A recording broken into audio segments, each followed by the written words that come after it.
Ultimately, under God's design for authority, every individual, every parent, every person in civil government are all accountable to God for how they fulfill their duty. And that's what makes the system function, and that's where we get freedom that comes out of that. But we know that most civil authorities reject God, and ultimately they move towards tyranny.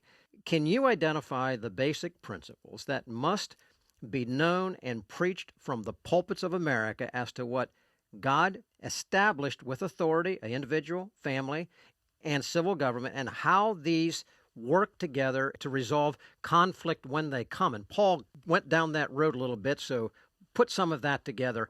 How do people, the authorities established by God, resolve conflict when they all report really to God?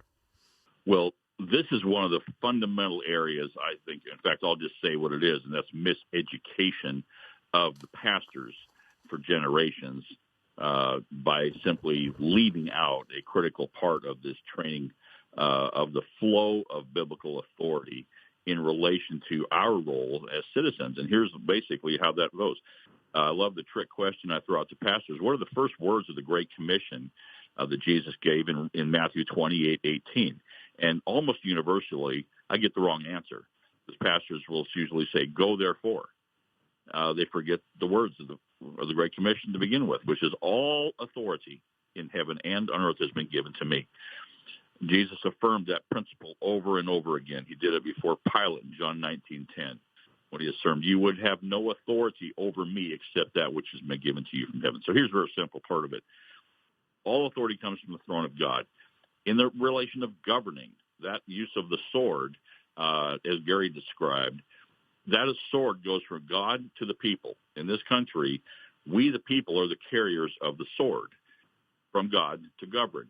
We delegate that sword, that authority, that use of lethal force to another person to do the work of governing within the limited framework that Paul described, to punish evil and to reward good for a moment and with limitations, to whether they're on a school board, a city council, a legislature, or Congress, or a mayor. We loan them that authority. It's God's authority entrusted to us that we give them for a limited purpose. The disconnect of that authority is when we, the people, entrusted by God as carriers of his authority, fail in our stewardship of entrusting it to others. We do it carelessly. We don't show. In fact, I use the illustration of our officers anymore, our law enforcement, don't carry swords. They carry guns, right? They carry a sidearm. That's the image of the 21st century use of authority in this country. We loan our gun to somebody every election. We do that through the transfer of authority at times of elections. Now, we all do it. Every one of us will do that one of four ways. We give our gun to somebody by following the serial number off of it, wiping it down for prints, and throw it in the street. We say, "I don't want anything to do with it." We don't register. We don't vote.